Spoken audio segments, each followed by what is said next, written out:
প্রতি বছরের মতো এবারও কলকাতা ম্যারাথনের আয়োজন করছে জয় বালাজি গ্রুপ। এবার 10ম বর্ষে পা দিচ্ছে জেবিজি কলকাতা ম্যারাথন। 30শে নভেম্বর রেড রোড ময়দানে জেবিজি কলকাতা ম্যারাথনে প্রায় 15,000 মানুষ পা মেলাবেন বলে আশা করা হচ্ছে। 5ই সেপ্টেম্বর আনুষ্ঠানিকভাবে 10ম বর্ষের ম্যারাথনের ঘোষণা করা হয়। অনুষ্ঠানে উপস্থিত ছিলেন জয় বালাজি গ্রুপের এমডি তথা চেয়ারম্যান আদিত্য জাজরিয়া, জেবিজির ডিরেক্টর গৌরব জাজরিয়া এবং ভারতের প্যারালিম্পিক কমিটির প্রেসিডেন্ট দেবেন্দ্র ঝাঝারিয়া।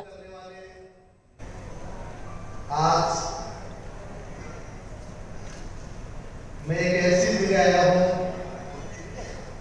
जिसमें मैं ये भी नहीं कह सकता कि मैं नाना हूँ, क्योंकि मैं अपने आप को यहाँ मेजबान समझ रहा हूँ। स्पेशली थैंक यू जय बालाजी ग्रुप। এই ম্যারাথনের ব্র্যান্ড অ্যাম্বাসেডর বিখ্যাত ফিট আইকন মিলিন্দ সোমান। এদিনের অনুষ্ঠানে তিনি সশরীরে উপস্থিত থাকতে না পারলেও এক ভিডিও বার্তায় নিজের প্রতিক্রিয়া জানিয়েছেন। I personally haven't been involved for 10 years with the JBG Kolkata 10K. I think just a couple of years, but I've seen the kind of excitement, the kind of energy, and again, I think that is special because when we look at Bengal and Kolkata, we don't look at it as a sporting center, you know. But maybe it's going to be a sporting center because the kind of energy and the kind of excitement that I've seen over the last couple of years there, it can be life-changing for anyone observing that.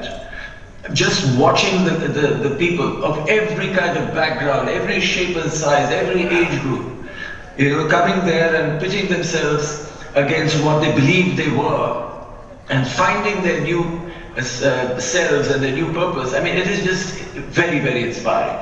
ম্যারাথনের registration শুরু হয়ে গেছে 5ই September থেকে। রেজিস্ট্রেশনের জন্য যেতে হবে www.jbgkolkatamarathon.com এ। এই কর্মকাণ্ডের মাধ্যমে যে ফান্ড উঠে আসবে তা প্যারা অ্যাথলিটদের সাহায্যে ব্যবহার করা হবে। এবছর নতুন দিল্লিতে 27শে সেপ্টেম্বর শুরু হচ্ছে বিশ্ব প্যারা অ্যাথলেটিক্স চ্যাম্পিয়নশিপ। যারা অংশ নিতে চলেছেন তাদের মধ্যে রুদ্রাংশ খান্ডেলওয়াল, সুচিত্রা পারিদা, শ্রেয়াংশ ত্রিবেদী, রাকেশ ভাট, মারিয়াপ্পান থাঙ্গাভেলুর মতো ক্রীড়াবিদরা উপস্থিত ছিলেন এদিনের অনুষ্ঠানে। এদের সকলের স্বপ্নকে সত্যি করে তুলতে এবং প্রধানমন্ত্রীর ফিট ইন্ডিয়া অভিযানকে সফল করতে কলকাতার অন্যতম রানিং ফেস্টিভ্যালে পরিণত হয়েছে জেবিজি কলকাতা ম্যারাথন।